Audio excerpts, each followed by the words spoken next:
Assalamualaikum warahmatullahi wabarakatuh. Selamat sore bagi kamu-kamu yang nemuin channel aku di sore hari. Karena memang aku bikin video ini waktu sore hari. Tapi buat kamu yang tanpa sengaja mampir di channel aku di lain waktu, selamat menyesuaikan waktu dimana kamu nemu channel ini.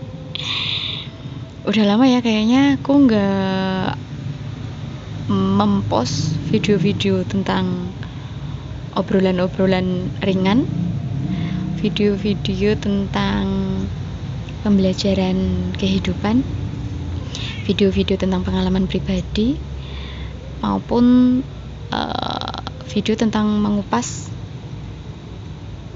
komen-komen dari channel-channel aku.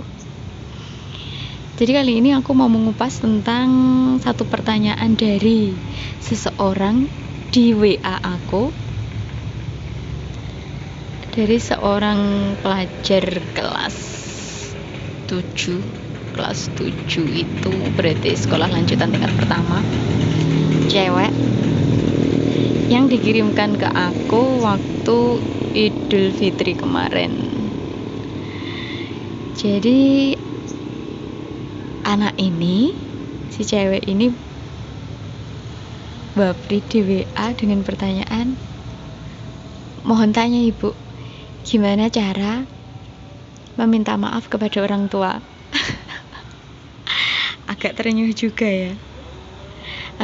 juga bagaimana seorang anak tidak tahu bagaimana cara meminta maaf kepada orang tua. Hal ini mengingatkan saya tentang pengalaman pribadi saya sendiri berpuluh-puluh tahun yang lalu, yang merasakan bahwa bagaimana keadaan lingkungan dan tekanan kehidupan yang memaksa untuk seorang anak tidak bisa dekat dengan orang tua. Mungkin secara fisik harus berjauhan, ataupun dekat dalam artian fisik selalu bersama-sama, tapi tidak ada kedekatan di dalam hati dan jiwanya. Itu pun saya rasakan karena saya sendiri punya pengalaman jauh dari orang tua secara fisik sejak saya masih usia dini sekali, dan itu berjalan berpuluh-puluh tahun yang mengakibatkan mau tidak mau berakibat bahwa saya juga tidak ada kedekatan batin dengan orang tua. Dan imbasnya yang lebih besar adalah entah mau dipercaya atau tidak, pada kenyataannya anak-anak yang tidak bisa dekat secara orang tua, mereka akan mengalami banyak ujian kehidupan yang lebih kompleks daripada anak-anak yang dekat dengan orang tua.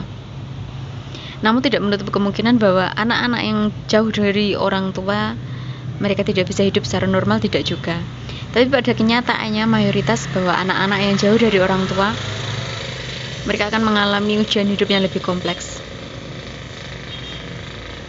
Sebelum menjawab pertanyaan dari si anak ini tadi,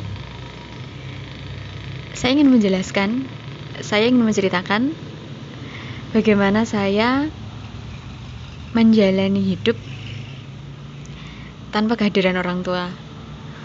Oke, yang saya maksudkan di sini orang tua adalah ayah dan ibu.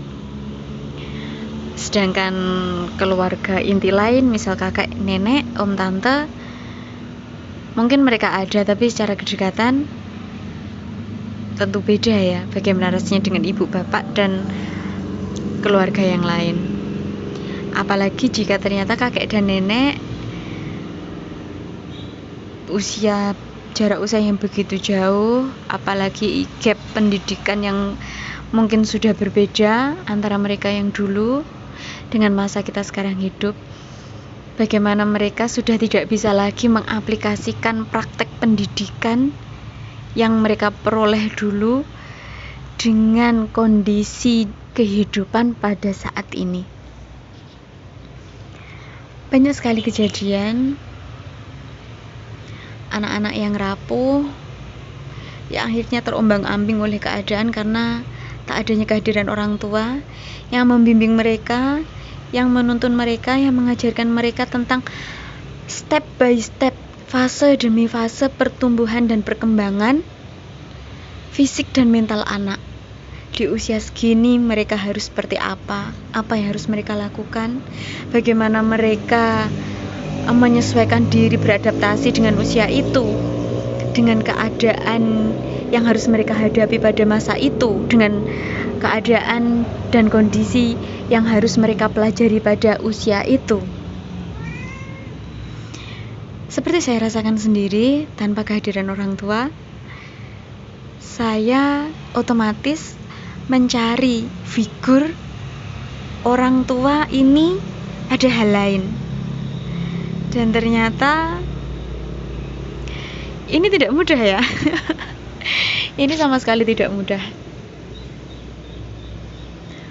Karena banyak orang tua yang mungkin entah mereka belum siap, atau mungkin memang skala pendidikan dan kedewasaan mereka belum matang. Pernikahan usia dini mungkin, faktor ekonomi yang mendesak mereka mungkin, hingga akhirnya parenting menjadi masalah yang diminorkan sekali. Sedangkan pemenuhan kebutuhan fisik yang menjadi option pertama, yang mereka usahakan dengan sekuat tenaga untuk pemenuhannya. Saya tidak akan mengadili ataupun menghakimi bahwa orang tua yang seperti ini bukanlah orang tua yang adil, tidak. Karena kenyataannya pemenuhan kebutuhan hidup itu juga amat sangat penting. Punya porsi yang sama 50-50 dengan kebutuhan pemenuhan nafkah batin anak ini sendiri. Kembali ke topik tentang anak yang memberikan saya pertanyaan tentang bagaimana cara meminta maaf kepada orang tua tadi. Dulu pun saya mengalami hal ini. Jangankan untuk meminta maaf, bagaimana saya berkomunikasi dengan orang tua saja, saya kebingungan. Bagaimana saya mengekspresikan emosi saya kepada orang tua, saya kesusahan. Karena saya berpisah dari orang tua sejak saya usia SD, dan saya kembali bertemu mereka, terutama ibu saya ya, setelah saya usia SMA. Begitu lama. Dan otomatis dari rentang waktu itu saya tidak mendapatkan figur itu, komunikasi saya terbatas, sentuhan fisik juga terbatas. Padahal perlu ditekankan, entah di usia apapun anak Anda sekarang, anak adalah tetap anak. Dia akan sangat membutuhkan, dia akan sangat menikmati touching dari Anda.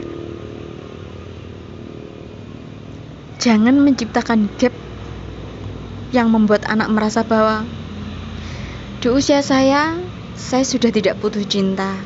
Di usia saya, cinta dan kasih sayang hanya lewat pemenuhan kebutuhan, bahwa semua kebutuhan saya tercukupi.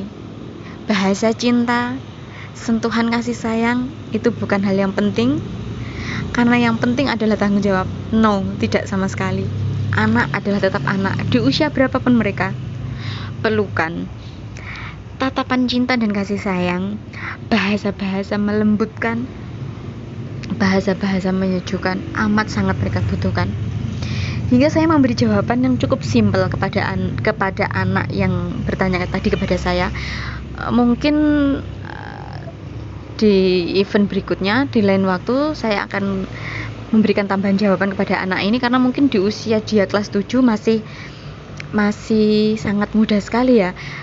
Dan saya memberikan jawaban yang terlalu simpel, tidak begitu mendetail, karena waktu itu ya karena di momen Idul Fitri, jadi saya juga banyak kesibukan lain.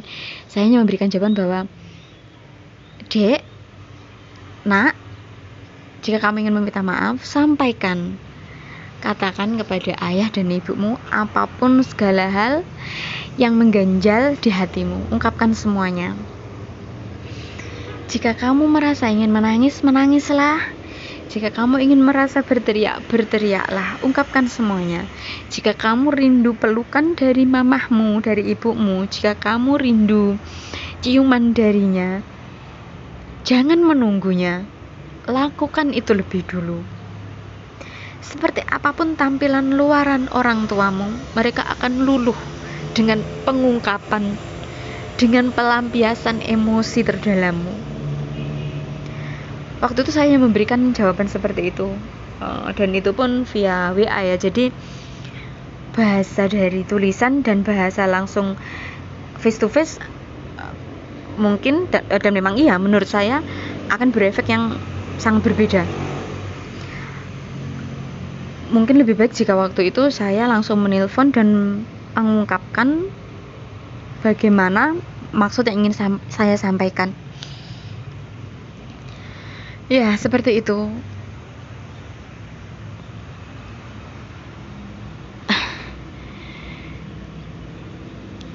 Mungkin saya bisa mengatakan bahwa si anak ini lebih beruntung daripada saya. Walaupun dari pertanyaan yang seperti itu saya merasa bahwa ada kesalahan. Walaupun itu dalam skala yang mungkin menurut saya kecil ya. Bagaimana seorang anak tidak bisa mengekspresikan perasaannya kepada orang tua, itu adalah kesalahan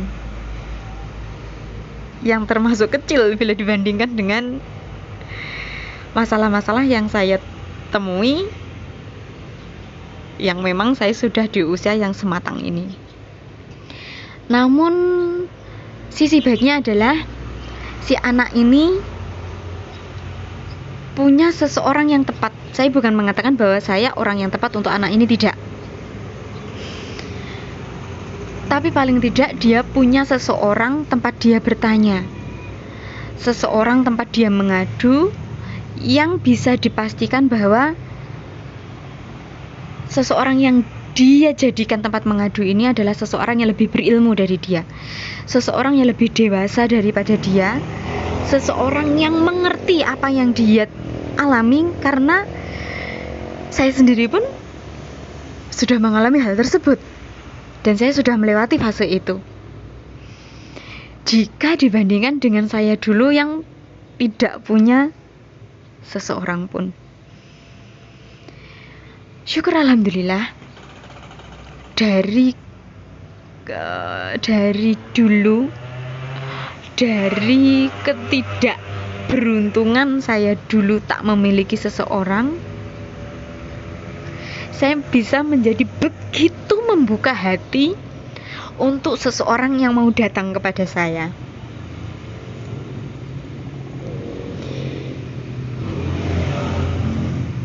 Jika Anda merasa memiliki sesuatu yang salah dalam kehidupan Anda, jangan terlalu mengumbarnya kepada orang lain, tapi cukup temukanlah seseorang, sahabat, yang bisa menjadi teman Anda untuk mengeluarkan segala sampah, limbah, kotoran di dalam hati dan perasaan Anda, tanpa menghakimi Anda, tanpa menghakimi orang lain, tanpa menghakimi keadaan. Lebih baik lagi jika dia lebih berilmu daripada Anda, dia lebih bijaksana daripada Anda, atau dia pernah mengalami peristiwa yang sama dengan apa yang Anda alami. Atau jikapun dia tidak sebaik itu, tidak sesempurna itu, temukanlah seseorang yang hanya siap hanya untuk menjadi pendengar Anda, tanpa mengomentari, walaupun dia tidak bisa memberikan solusi sama sekali, tapi paling tidak segala beban-beban Anda keluarkan lewat bercerita dengan dia. Karena entah disadari atau tidak, wanita memang lebih banyak membutuhkan teman bicara daripada laki-laki. Laki-laki butuh solusi, wanita hanya butuh teman untuk berbagi. Bisa dikatakan seperti itu.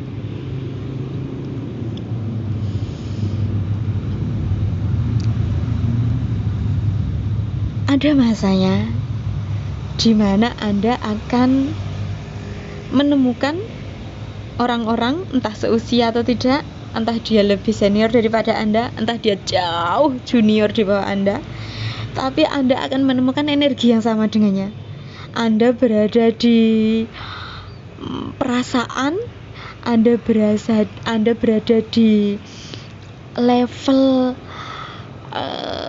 kenyamanan, level sehati, yang itu membuat Anda ingin berada bersama dia.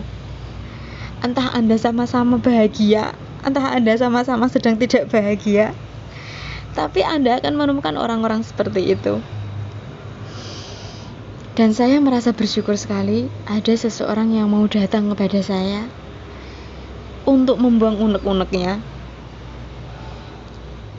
Dengan hal ini, saya merasa bahwa ternyata ketidakberuntungan yang saya alami dulu ternyata bisa memberikan sisi baik, sisi positif untuk orang lain dan untuk diri saya sendiri.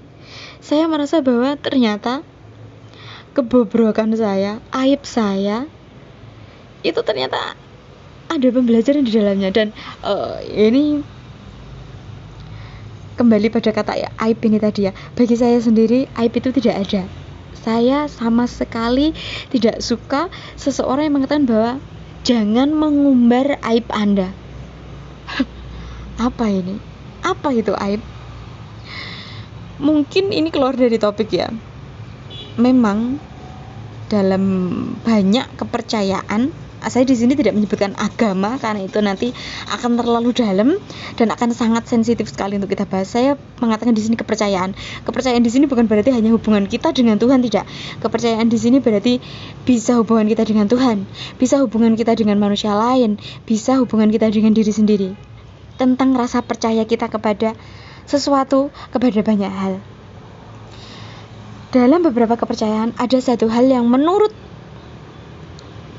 satu kelompok, menurut seseorang, hal ini menurut dia aib, dosa, buruk sekali, tidak patut untuk diungkapkan, tidak patut untuk dilakukan.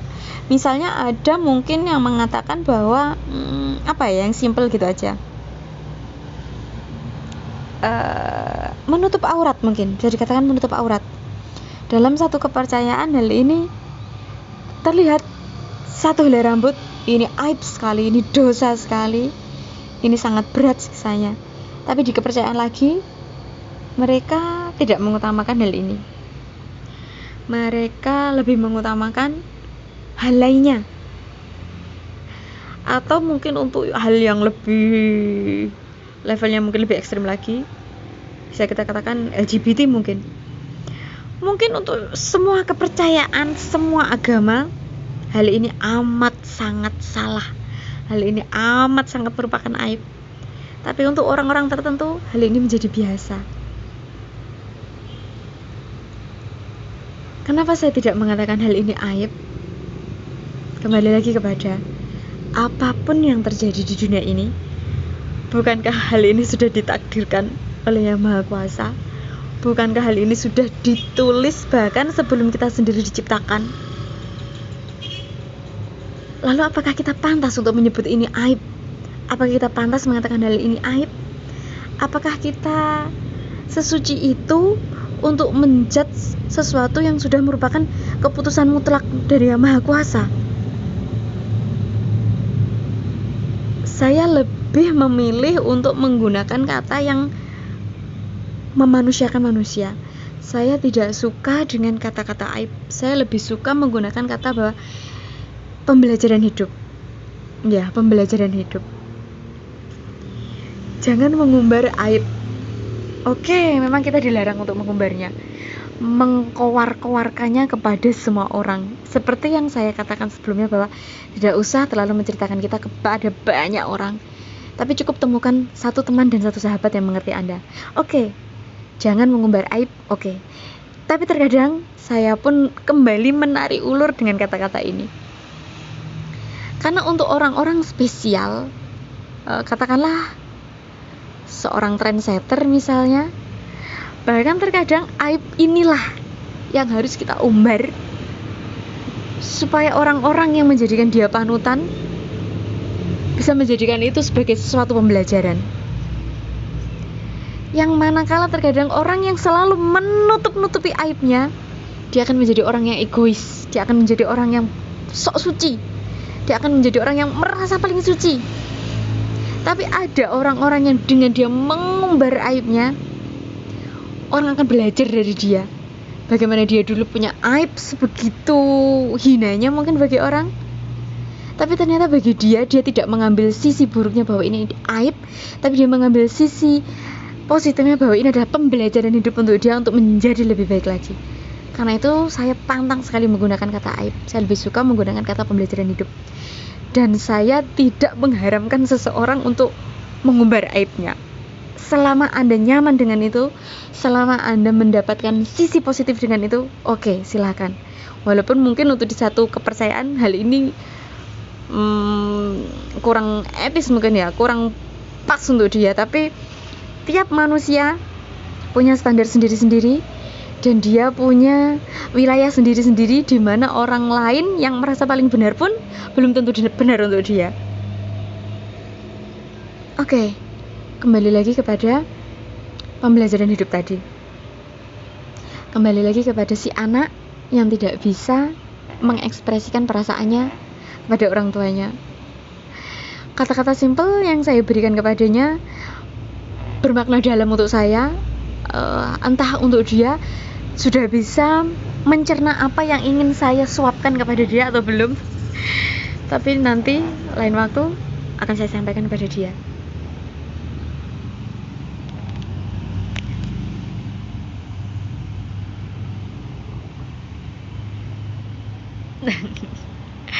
Ini video induk dan anak-anak kucing saya yang lahir tepat pada malam takbiran kemarin. 4 ekor. Saya pecinta binatang. Saya pecinta semua binatang. Apapun, kecuali yang berbahaya, kecuali ular. Bahkan mungkin ular pun saya sayang, tapi karena bentuknya yang membuat saya ngilu, jadi saya tidak piara ular. Kembali kepada si anak yang tidak bisa mengekspresikan perasaannya kepada orang tua. Waktu akan memaksa kita untuk mengungkapkan apa mungkin luka-luka yang tertimbun lama, yang mungkin bahkan kita sudah lupa, tapi akhirnya menjadi sebuah trauma yang bahkan mungkin tanpa kita sadari bahwa itu adalah trauma yang mengendap di bawah sadar kita. Dulu saya adalah penganut paham bahwa diam itu emas. Emas itu diam. Iya. Emas itu diam, tapi tidak semua diam itu adalah emas. Di usia saya sekarang, saya merasa diam itu emas. Untuk hal-hal di mana saya harus diam. Karena ada saatnya saya harus banyak bicara. Di tempat saya bekerja mungkin, di tempat teman-teman saya berkumpul, di momen orang-orang ingin menceritakan masalahnya kepada saya dan saya harus membalasnya dengan lebih banyak bicara daripada dia sendiri. Tapi ada saatnya saya begitu banyak diam, di mana tempat itu tidak memberikan saya kenyamanan, di mana saya merasa orang-orang di situ adalah toksik semua untuk saya. Tak ada hal-hal penting yang harus saya bicarakan. Tidak ada orang-orang penting untuk saya yang harus saya nyamankan. Ya, membahagiakan orang lain itu penting, tapi tidak semua orang itu penting untuk saya sehingga saya harus membahagiakannya. Dulu waktu anak saya baru 1, setiap dia punya masalah, dia berebut mainan mungkin dengan temannya atau hal lain, saya selalu mengatakan kepadanya, mengalah saja, mengalah, biarkan masih banyak mainan lain yang bisa kamu dapatkan, yang bisa kamu mainkan selain mainan yang diminati oleh temanmu. Dulu saya mengatakan seperti itu kepada anak saya, tanpa saya pernah berpikir apakah anak saya keberatan dengan arahan yang saya berikan. Apakah semua mainan itu punya nilai, punya feel yang sama untuk anak saya? sehingga satu mainan dengan begitu mudahnya tergantikan oleh mainan yang lain? Apakah anak saya merasa sakit hati atau tidak dengan teman yang dengan begitu mudahnya merebut mainan yang sebelumnya dikuasai, yang sebelumnya menjadi hak anak saya? Saya tidak berpikir sejauh itu karena saya hanya ingin satu hal, banyak hal menjadi satu hal saja, simple. Tapi ternyata dari hal yang saya inginkan menjadi simple, timbul lagi banyak hal yang lebih kompleks daripada itu. Ternyata di lain waktu anak saya selalu memendam perasaan. Anak saya selalu mengalah, bahkan untuk hal yang sebenarnya itu hak dia. Anak saya menjadi seseorang yang tidak mampu membela dirinya. Anak saya menjadi minder, menjadi penakut, menjadi seseorang yang dia bahkan takut untuk menjadi sosok yang dia inginkan. Dia takut untuk menggapai sesuatu yang dia mau. Dia harus menoleh kanan dan kiri. Apakah ada orang lain yang menginginkan hal ini selain saya? Jika orang lain ingin, saya tidak akan menginginkan hal itu lagi. Dan jika mengingat hal ini,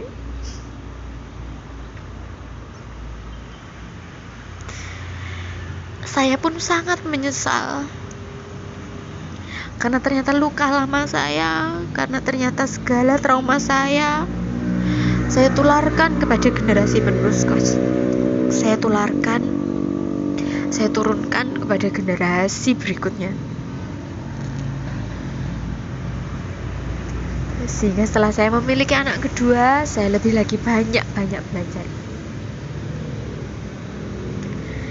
Belajar untuk menjadikan dia sosok yang bersimpati kepada orang lain tanpa membunuh privasinya. Menjadikan dia sosok yang ramah, yang baik hati, namun tidak pernah hilang ketegasan dan keberanian dalam dirinya. Sehingga produk gagal saya di anak pertama saya pun, saya kembali belajar. Saya kembali membuatnya belajar dari titik awal. Saya menyembuhkan luka dia, saya berusaha. Karena saya bukan Tuhan ya yang begitu yakinnya bahwa saya menyembuhkan dia, tidak. Saya berusaha menjadi penyembuhnya, menjadi teman senasibnya. Saya berusaha untuk menjadikan dia mengerti melalui apa yang sudah saya alami. Saya katakan kepada dia, "Nduk, anak perempuan saya, sayang, jika kamu merasa ingin menangis, menangislah, jangan ditahan. Jika kamu merasa ingin berteriak marah-marah, berteriaklah, marah-marahlah, jangan ditahan. Dan setelah semua itu mereda, setelah semua itu tenang, pikirkan dan ungkapkan apa yang kamu inginkan. Pikirkan dan ungkapkan apa pelajaran yang bisa kamu dapatkan. Jangan menahan segala luka, jangan memendam segala suka. Ekspresikan semuanya hingga kamu merasa lega, tanpa merugikan siapa saja. Terkecuali memang untuk orang-orang yang kamu rasa dia begitu merugikan dirimu. Kamu tidak perlu menjaga perasaan seseorang yang tidak pernah tahu cara menjaga perasaan orang lain. Kamu tidak perlu berbaik hati kepada seseorang di mana segala kebaikan hatimu menjadikan dia sosok yang tidak tahu diri. Kamu harus bisa memisah dan memilah mana orang yang pantas kamu hargai, mana orang yang pantas kamu cintai dan dihormati, dan mana orang yang lebih baik kamu pergi dan menyingkir darinya untuk kebaikan dirimu sendiri dan kebaikan orang tersebut. Jangan pernah menyimpan trauma dan luka yang akan memberatkan tiap langkahmu jauh lebih lama. Ungkapkan semua hingga kamu lega. hingga pada waktunya nanti kamu dewasa, kamu menjadi sosok seseorang yang seharusnya, bukan sosok childish yang bertopengkan sandiwara. Jadilah manusia kecil saat kamu memang masih kecil, tapi jadilah manusia dewasa saat kamu sudah dewasa. Jangan pernah menjadi dewasa, kamu terpaksa dewasa di saat kamu masih begitu kecil, dan kamu menjadi makhluk kekanak-kanakan saat kamu dewasa nantinya. Dunia bisa bicara apa saja, dunia bisa mengajarkan baik buruk, segala hal yang kamu suka atau tidak suka, semena-mena dan sesuka hati mereka. Tapi apapun yang kamu rasa, kamu adalah pelaku dan penanggung segala risikonya. Jadi, tetaplah tegar dan jadi dirimu sendiri. Jangan memendam hal-hal yang akan membawamu kepada ketidakbaikannya nanti. Saya pun belajar tentang itu di usia saya yang sudah di atas 30 plus ini. Saya berani menjadi diri saya sendiri. Saya tidak lagi peduli bagaimana orang-orang jahat menilai, karena hanya saya sendiri yang mengetahui mana orang jahat yang baik hati, mana orang baik hati yang ternyata mana orang jahat yang baik hati, dan mana orang baik hati yang ternyata menjahati. Kiranya cukup sampai di sini sore ini. Semoga semoga kata-kata saya yang kesana kemari tidak hanya masuk di telinga kanan keluar di telinga kiri ya. Semoga ada hal-hal baik walaupun sedikit yang bisa dijadikan intisari di kehidupan ini, saat ini ataupun kedepannya nanti. Sekian dan wassalam. Bye bye.